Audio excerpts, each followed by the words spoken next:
we're going to talk about Rekieta law. Yay. Rekieta law.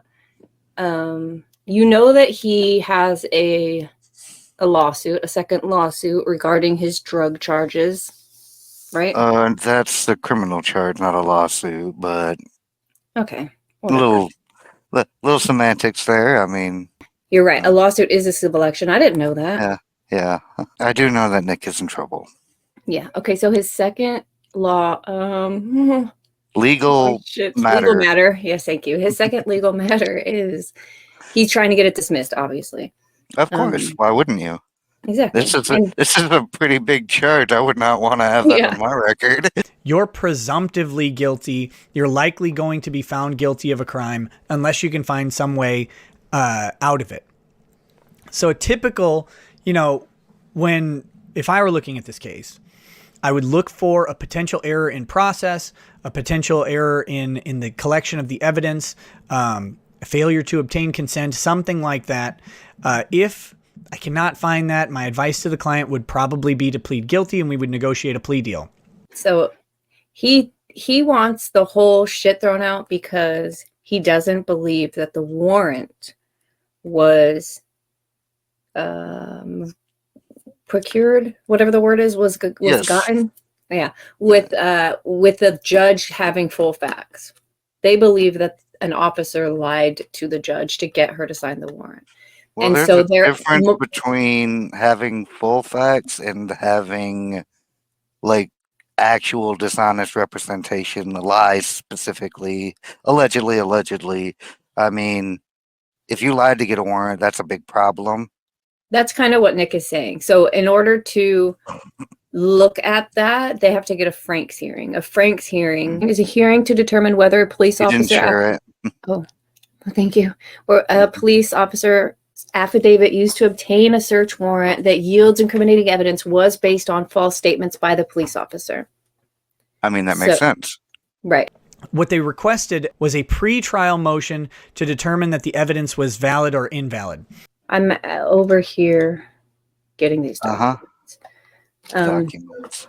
So the transcript is where they were like, hey, blah, blah, blah. And the judge was like, sounds like you're requesting Frank's hearing. What do you say, state? The state's like, well, I can't respond to this today. Can we have a whatever? She's like, well, by the 30th, you have to respond. So this is the state's response to that. Nick had until the 6th to reply. At some point halfway through the day on the 6th, around like, I don't know, 4 o'clock next time, the judge said he was taking this under advisement. That's just what happened. We're like, oh, crap. They didn't put the documents up. This sucks. Turns out he didn't file those documents until like after 8 p.m. that day. So in typical Nick fashion, he was late on this file. So this is the state's response to him. They were like, listen, this is ridiculous.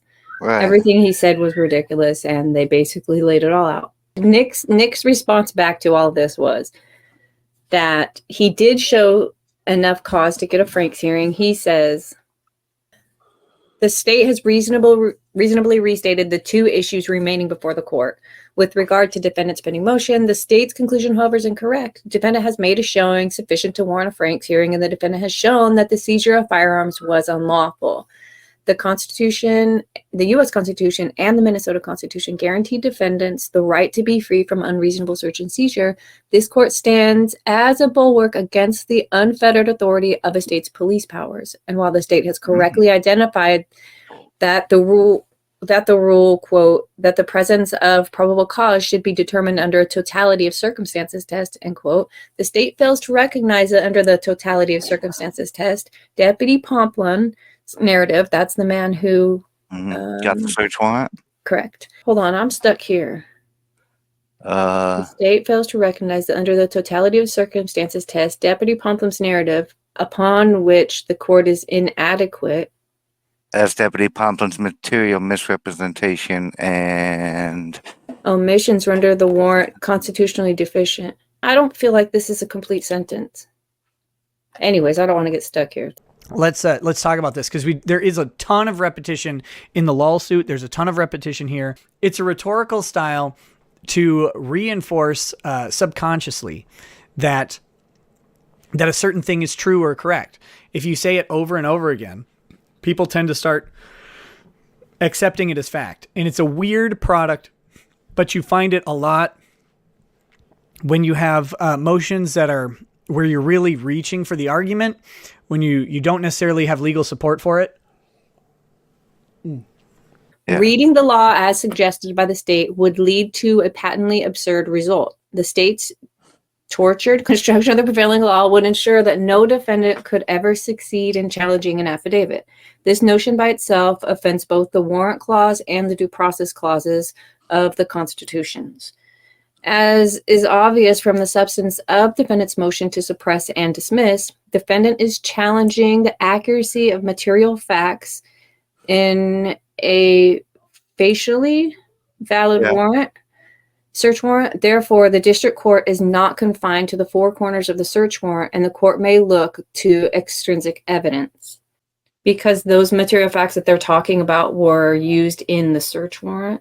So that's why they're allowed to talk about them. They're attached, I guess, adjacent. Yeah. Locale. At least, I don't know, man. That's just locale. Despite being nearly 5 decades old, remains good law, and no subsequent decision of the Minnesota Supreme Court or the U.S. Supreme Court has degraded its authority. So basically, they're saying we made the showing, even though we used evidence that you don't think we should have used. We did enough. Get it? They're trying to get into the Franks hearing. Defendant's YouTube video B. Even if Matheson applied in this case, the required cooperation is information readily discernible to the court, namely the altered video. Ironically, it is the state that has provided the court with the evidence necessary to corroborate defendant's assertion that Deputy Pomplin materially misled Judge Fisher, especially as to the origin of the video Pomplin reviewed. On August 30th, 2024, the state uploaded an exhibit that purports to be the video that Deputy Pomplin watched prior to his warrant application. This is the same video that the state produced in its initial disclosure. This is just a screenshot of whatever they look at. This is the same video, digital evidence. Here it is listed. Flash drive containing videos from Aaron Imholt and the video from Nicholas Rekieta showing the white powdery substance, the full 4-hour video. Details. Detective Quinn prepared a flash drive which contained 4 videos, 3 of which are from Aaron, online streaming, and his information that was referred in my original search warrant of this investigation. Also in that flash drive is I'm just going to zoom in a little more on this, is the Nicholas Rekieta video where it shows him getting extremely intoxicated, as well as the short time after he returns from going to the bathroom and he has a white powdery substance on his nose. That video was also referenced in the original search warrant of this investigation. That flash drive is in this evidence system. And I know Nick's argument is that where it says he's saying it says he watched the video. That's not the video. In his initial supplemental report, Deputy Pomplin identifies his digital evidence as including PowerPoint video clip from Nicholas Rekieta's online podcast, which shows white powdery substance on his nose, and also screenshot from Nick Rekieta's podcast, which shows the white powdery substance on his nose. Both the PowerPoint video and the screenshot referenced were provided in the state's initial disclosure. This is a screenshot taken of the PowerPoint video. And the clip embedded in the power did not come from the defendant's YouTube channel, as is evident from the screenshot taken at the same ellipse point in the video. So they're the same point, just Nick Rekieta drunk stream after losing his appeal. So whose video is this? Who's B? Who has this logo with the B? Not sure. Backwards internet, is that what that says right there? YouTube backwards internet? That's what that says right there. May 21st. Oh, I get it. It's a B and an I. Backwards internet, yeah. There you go. You are excellent detective. So more than one person uploaded this? I mean, this was clipped all over the internet by everybody. Which one is Nick claiming is his?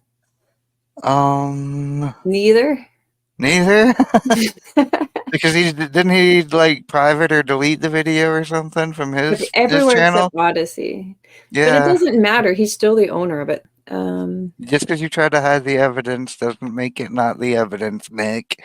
Sorry, The buddy. two videos are clearly different, with another creator putting his or her timestamp on the video upon which Deputy Pomplum had, and by extension, Not Fisher, timestamp, just stamp the like judge. a watermark Yeah, stamp. it's YouTube that does that over the. Yeah. It'd be like a piece of glass that we're viewing it through. It just has that on there.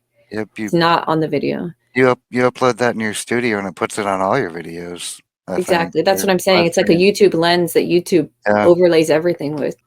The two videos are different, with another creator putting his or her stamp on the video, which Pomplum and by extension Judge Fisher relied. As the primary basis for Deputy Pomplum's declaration that defendant was actively using cocaine was a white powdery substance on defendant's nose, Deputy Pomplum had a duty to inform Judge Fisher that he watched a video with another creator's imprint overlaid and not defendant's actual video. This is where we have problems. Yep. Because it is defendant's actual video, according to the law.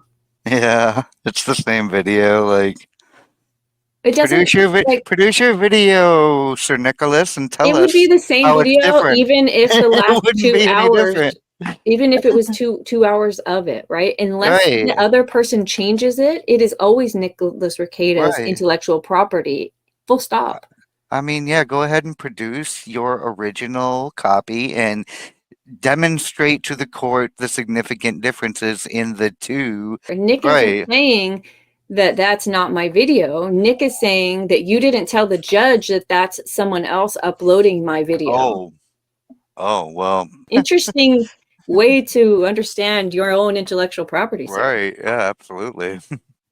Even if I watched it on like CNN, like still your video. Yeah. Especially as the existence of any alleged substance is questionable, Deputy Pomplum's failure to do so, leaving Judge Fisher with the impression that he had watched defendant's unaltered video, is a material misrepresentation. So Nick's kind of arguing that it's that it could be altered, and that's the thing. They don't know if it is altered because the judge doesn't know if there was a potential for it to be altered, I guess is the question, is the thing.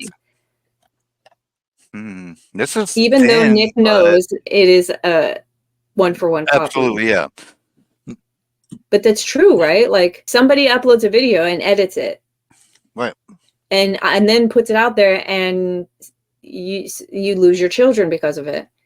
Yeah, that's. They're like, wait, what the fuck? How is this happening? That's not even me. This is an edited video. It's not from my channel. Now, Nick knows that part isn't true. It is him. It is from his channel. Yes. It's 100% representation of reality. But the judge doesn't know that. The judge doesn't get to say, wait, could this be? Let's take a second and just verify that we're not taking somebody away from their parents, because, so this is that argument where it's better to let 100 men, guilty people go free than to lock one innocent man up. And because we're not even is the video real yet? Yeah, he can concede that, but let's get to the fact that the judge didn't even know that it was a question. Right, like you lied to the judge saying that this is my Did he lie to the judge?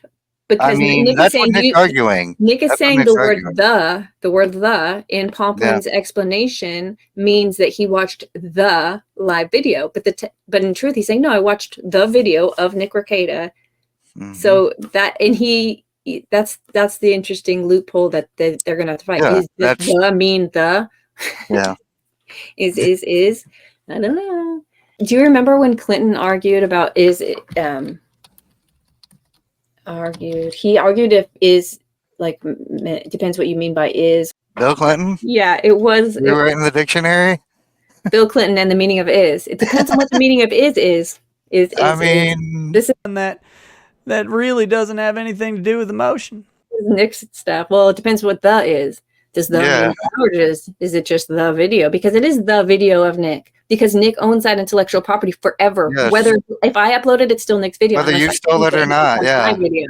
I have to change it for it to become my video. Right. It's always Nick's video. That's the stupid part of Nick's argument. This is an because it comes down to the word the. Because Pomplum doesn't not say it comes. I think he actually says something like Nick had deleted the video, so he did watch it somewhere else. So I don't think he's really really trying to cover that truth. Nick is just saying that as his narrative. And if that were true, he is right, and he does have a case. But is absolutely. And the means the, and I don't think that it was so interesting to see how the judge falls on this. The state, however, has second problem, the metadata. We're doing a metadata. Oh no. The metadata next to it is so that Ms. Hurd, to avoid this Ms. sort of Hurd, confusion. there is no question pending. Sorry, I thought you had asked me about it. No, I didn't ask you about anything. On the video in the state's initial disclosure shows that the state hadn't downloaded defendant's original video, and the video they did download after the warrant had been requested and issued is not defendant's original video. Bum, bum, bum, bum. I guess it's going to be somehow altered, right? Nick is arguing that somehow somebody has removed his copyright and made it their own. Even if the state opines, the other brand on the clip may have been from the application used to make the clip, Deputy Pomplin had a duty to inform Judge Fisher that he was basing his affidavit on an altered video. It's not, the video itself isn't altered. That's weird. It's a weird way to say this, Mr. White. Well, Nick had said, the CPS had been dismissed. They hadn't even looked into it when CPS got the complaint. yeah. And the state's reply said, CPS didn't, but the sheriff's office also got a complaint and we did. And we don't look to them to find out how we handle our shit. We just handle our shit. We are separate from them. And so Two this is going to be the different entities. response to that. The determination by the Health and Human Services is relevant. Once again, No, the it state, isn't. while correctly stating the rule, has reached the wrong conclusion. The screening of child maltreatment reports is controlled by an entirely different set of statutes and standards than criminal offenses. The standards are much lower for screening child maltreatment reports. The state is suggesting that the failure to meet probable cause to satisfy the lower burden of proof for the clear and convincing standard has no impact on probable cause to satisfy a beyond a reasonable doubt standard. Well, sounds like word salad to me. So because CPS decided not to look into this at first, they're thinking, well, since it didn't meet the burden for CPS, then how the hell does it meet the burden for the sheriff's office? However, the sheriff's office went off like different evidence, different reports. They had additional? They had more stuff than CPS got. Yes, they had the They had the priest or the pastor guy and the pastor guy. They had the sister-in-law, concerned citizen, the preschool the teacher. sister-in-law, the online streams, which online CPS streams, probably okay. didn't watch that shit. The requisite showing necessary to initiate a child protection matter being much lower than that necessary to Yeah. secure a warrant would have foreclosed that basis for Deputy Pomplin. Yeah, that's what Nick's arguing is. And even if because it they didn't didn't, take it up. he had a duty to tell Judge Fisher that the determination had already been made by Health and Human Services. I don't and the think that allegations at all. I don't sufficient. think he I had a don't think so duty to either. disclose that at all. In fact, I don't think he even has a duty to know that. I guess their reports must not have been identical. The firearm seizure remains unlawful. The state is overly reliant on the plain view exception, which defendant distinguished in his motion. The state, however, fails to address either the strong relationship between the seized and described items standard or the nexus between the items seized and the criminal behavior. Another very, very big reach here from Mr. White. Really? Uh-huh. I'm pretty sure you can't have any guns with them types of drugs. There's literally a statute on this. And this is what happens when you have a lawyer for free, is that you are able to fight these things basically for just mere filing fees, and your filing fees in criminal cases are largely gone. So when you have a lawyer for free, these things can get drug out and bogged down with motion after motion after motion. I object to all evidence against my client, sir, because we might lose then. Yeah, and that's basically what happened here. Just asking for a hearing, because that's what they're doing here. Asking for a hearing looks like a fishing expedition. It looks like they're really trying to just delay and stall things out. As such, the court should consider any counterargument waived and grant defendant's motion. What? It defies common sense to say that the court can, quote, make a practical, common sense decision whether, given all the circumstances set forth in the affidavit before him or her, including the veracity and basis of knowledge of persons supplying hearsay information, end quote, probable cause exists to, I don't feel like this guy speaks very, very correctly. Maybe you could read this. because they lost me with the long run-on sentence here, and then trying to keep it. Okay. It defies common sense to say that the court can make a practical common sense decision whether, given all the circumstances set forth in the affidavit before him or her, including the veracity and basis of knowledge of persons supplying hearsay information, probable cause exists to issue a warrant, yet cannot use the same test to look at the information the defendant supplies on a motion to suppress when the information itself comes from that which was disclosed by the state in discovery. Interesting concept here, actually. Defendant has clearly satisfied the showing necessary for warrant and evidentiary hearing pursuant to Frank's. I'm still not convinced that they have. I can't understand how this is a sentence. Still, I don't. He's put It a defies condition. common sense to say the court can make practical common sense decisions given all the circumstances, including blah blah blah. Yeah. Of persons applying here for information, probable cause exists. This doesn't make sense. Probable cause. They're arguing that the state is actually applying. Okay, so if I read this correctly, applying the standard correctly. It defies common sense that the state can make practical common sense decisions, given the circumstances in the affidavit, to get a probable cause, to say probable cause exists to issue a warrant, yet cannot use the same test, the same look at the warrant, look at the words itself, to look at the information the defendant supplies on a motion to suppress when the information comes from that which was disclosed by the state in discovery. Right.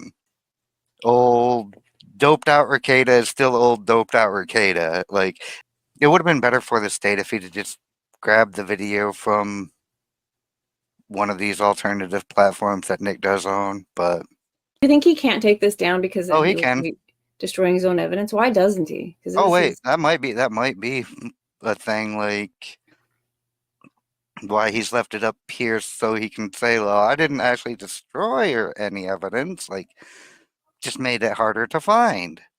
I mean, Nick and his weasel ways, like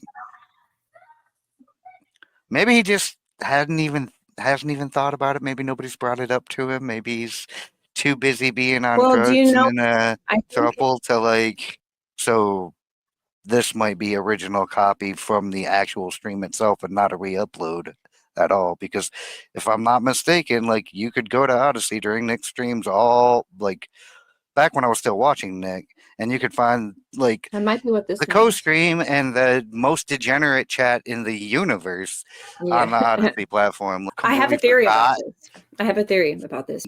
So what happened to Nick Rekieta on this night, for some reason, he doesn't switch. He never ends the stream. I don't think it ever ended on Odysee. It only ends on YouTube because YouTube they end here as well. Right. So this night he just keeps going. So he does the worst part of his stream and it's still uploadable on Odysee. That's not something that's in his wet brain because he's not used to that aspect. He is all jacked. He doesn't even remember this night. Yeah. Right. He doesn't, not only does he not know it's on, he must know it's here by now and probably figures, I can't delete it. I would expect, but there is a possibility that he still isn't aware that this exists. No way. I would say that he's probably chosen actively to not go ahead and try to purge this one. Whatever the logic or rationality behind that's just as incomprehensible as him not knowing that this exists in my head. It's if you did know this exists, why wouldn't you treat it the same way you treated all the other platforms that this was on and delete that? Your work is protected the moment it is created. It is yours. Yeah. That is when it becomes yours. I would as well divorce myself from anything I ever created if my name was Nick Rekieta, but it would be a really good idea at this point. There's a funny clip of Nick saying, I'm going to just show it to you since I'm never going to make this video. Hold on. I wanted to add in, we're just going to do a live clip, but I'm going to tell you what the second clip says. Hold on. The second clip says, imagine after this plays, Aaron and Holt talking about how he fed the SpaghettiOs to this loser's kids. And there we can joke about cucks and stuff all day, but a dad who steps in to watch a kid that doesn't have a dad, that's a good guy. Cut to Aaron. Get wrecked. You always know he was a pretty decent guy here. The alcohol started creeping in. The anime started going up his ass. Next thing you know, it's all downhill from next here. thing you know, you're a furry, and the internet knows about it. Okay, well, thanks for doing Not this. just I a know it furry, lasted. but a cuck. The cook part, I feel like is, it is what it is. You do you, but the furry part is fucking disgusting and weird, and I think you should maybe be shot. I meant pinned on the wall, shot like for a magazine. Yeah, like photo shoot for your and then put on the furry wall fans. next to all the maps. Yeah. On display, right next to Keffels. Thanks for going through this with me. I appreciate it. You are welcome. Is without merit. Is without merit. Is without merit. This is the mantra